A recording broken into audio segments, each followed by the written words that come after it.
بسم اللہ الرحمن الرحیم۔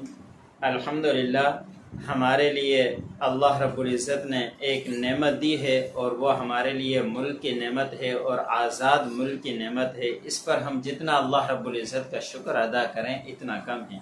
یاد رکھیں، اس پوری دنیا کی دھرتی کے اندر اللہ رب العزت نے دو ملک ایسے ہیں جو اسلام کے نام پر بنے ہیں، ایک مدینۃ المنورہ اور دوسرا ہمارے لیے اعزاز یہ ہے کہ ہمارا وطن عزیز ملک پاکستان ہے جو ریاست اسلامی ریاست کے نام سے بنا ہے، لیکن ہم مسلمانوں کو اس ملک کی قدر نہیں۔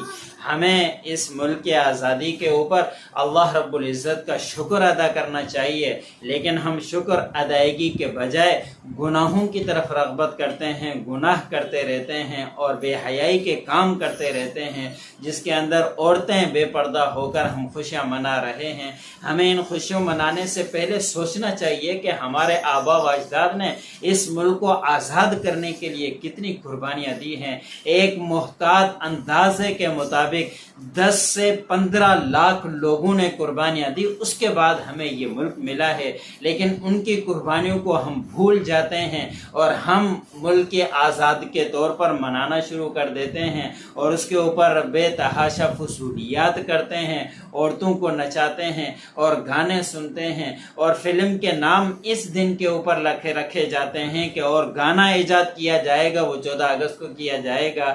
ہمیں پہلوں کی قربانیوں کی یاد رکھنا چاہیے۔ ہماری تیسری نسل کو معلوم ہی نہیں کہ ہمارا ملک کیسے آزاد ہوا ہے۔ ہمارے ملک کے لیے قربانیاں، بڑی بڑی قربانیاں دی گئی ہیں، اس کے بعد جا کے یہ ملک آزاد ہوا ہے۔ اس 14 اگست کو ہمیں چاہیے کہ شکرانے کے نوافل پڑھیں، اللہ رب العزت کی عبادات کریں، روزہ رکھیں۔ ایسے نہ ہو کہ ہم بے حیائی کے کاموں کی طرف رغبت دیں، اس کو ترجیح دیں۔